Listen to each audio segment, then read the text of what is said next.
Hello, you guys, and welcome to another story time brought to you by ABC Read and ABC Learn, in which I am here to help you develop and nurture that love of reading in every child as well as every adult, with our particular emphasis on our Black children, Black adults, Black families. We are getting our families into reading. All right, we are putting reading back high up on that value ladder. All right, and we want to make sure that our kids are print rich. Okay, what does that mean? We want our children as well as adults to be surrounded by print, having all types of books, newspapers, magazines, comic books, different reading passages. All right, so I want us to be surrounded by literacy, because when you are surrounded by literacy, you are surrounded by reading. It actually helps to ensure that you are having great, healthy conversations that are meaningful and purposeful. Okay, so we need to actually build that in our children and build that in ourselves. All right, when we move about with great intention and great purpose, it's going to help you stay focused and disciplined on your goals. And yes, you can do all those things and have fun at the same time. Just like, for example, if you are trying to help your child figure out what type of career path that they want to choose, what you do is you help them to zone in on their strengths, zone in on the things that they do very well, the things that they love to do. And when they actually can envision that and they can see themselves doing the things that they love to do and that they do very well. So when it's time for them to decide what career they want to choose, they are choosing it with a great intention and great purpose, because they already know what it is that they do well. They already have a passion and a desire for what it is that they want to do. And so they focus. They're not all over the place. That's what a lot of our young people deal with, especially when they are going to college.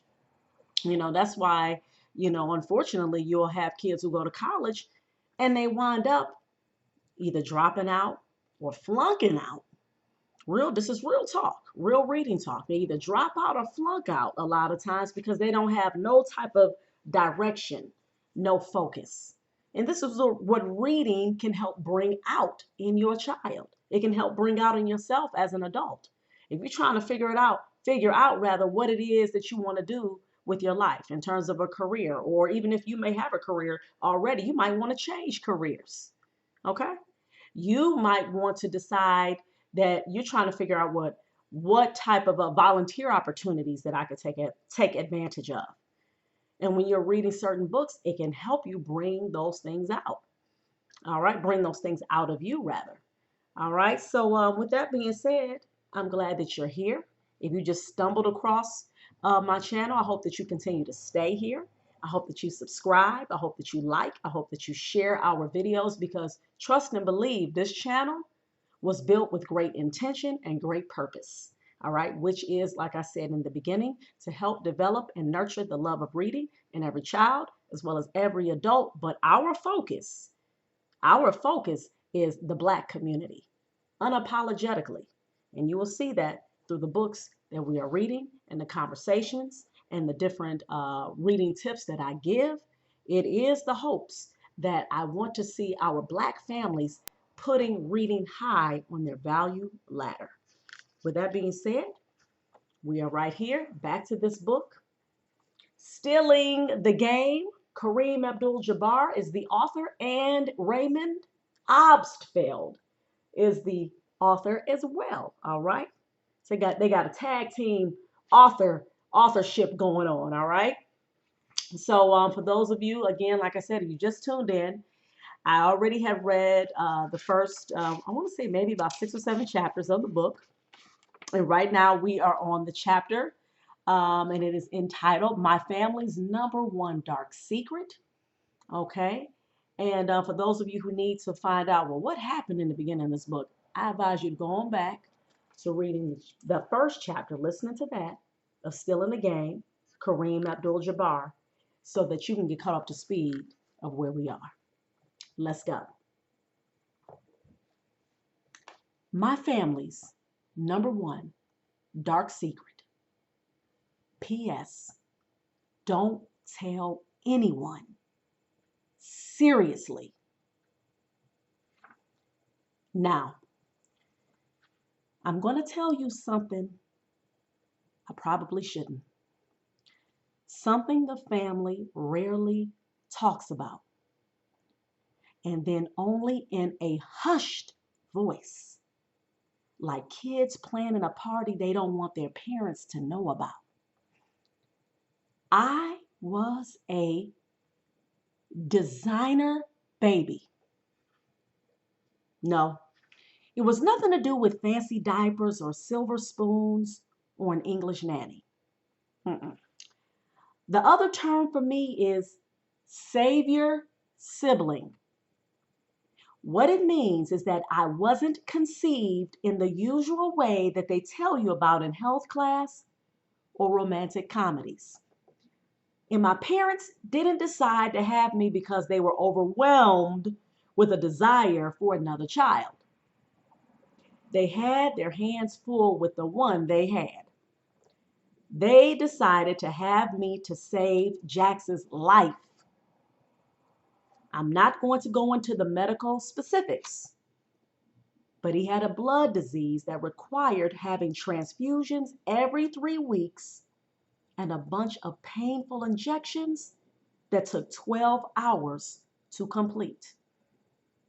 The doctors didn't give him much hope of living to his 10th birthday.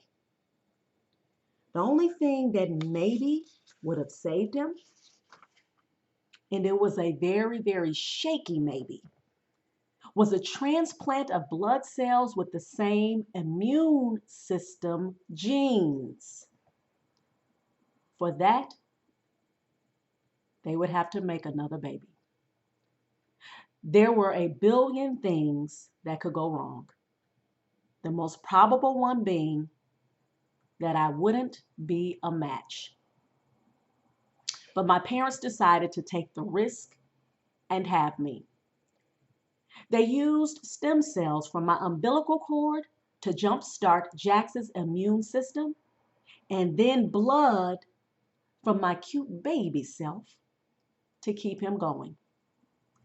For most patients in Jax's position, recovery is slow and tedious, and even then, not necessarily guaranteed. But Jax defied all medical expectations by making a full recovery. I think the whole experience is what drove him to excel in both athletics and academics. Like he was proving to everyone that they had made the right decision going through all that pain for him. Like I said, we rarely talk about it. Not because we're ashamed or broke any laws, but because there are a lot of nut jobs out there with all kinds of opinions about everything, especially what's moral and what's not when it comes to science. I've read about other families that have done the same thing and received death threats from their neighbors. So you can see why we don't broadcast the whole savior sibling thing. Except sometimes Jax jokingly called me SP for spare parts. He told me once that English royalty used to refer to their children as an heir and a spare. That meant they would have one child who was expected to inherit the throne, then another spare child in case something happened to the heir. When he called me SP, I'd call him BB for blood bank, since I made so many deposits of my blood into him. That was our private joke.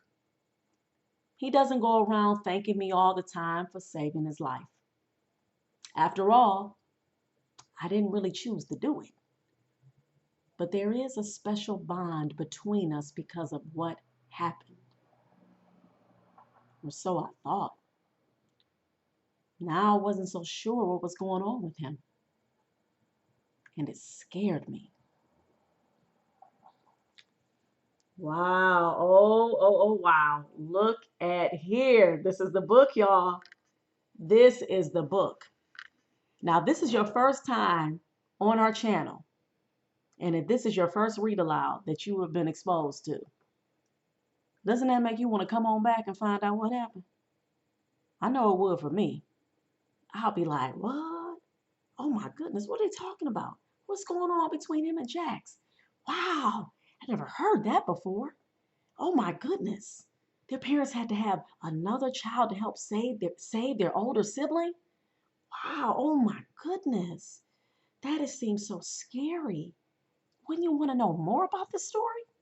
Well, if you do, come on and tune back in so you can find out what is going on between Jax and his brother. What's up with Jax? Oh my goodness. All right, you guys. Well, I hope you all enjoyed that once again. Please tune in for our next chapter, which is called Saves the World. Okay. All right. Again, this is the book Still in the Game. Kareem Abdul-Jabbar, former NBA player, GOAT, the GOAT, greatest of all time. And the brother was not only bad on the court, but bad when it came to being an author. All right. So with that being said, y'all, remember to please like, subscribe, and share our videos. And remember to please keep reading for at least 30 minutes a day. Happy reading, my reading revolutionaries. Peace.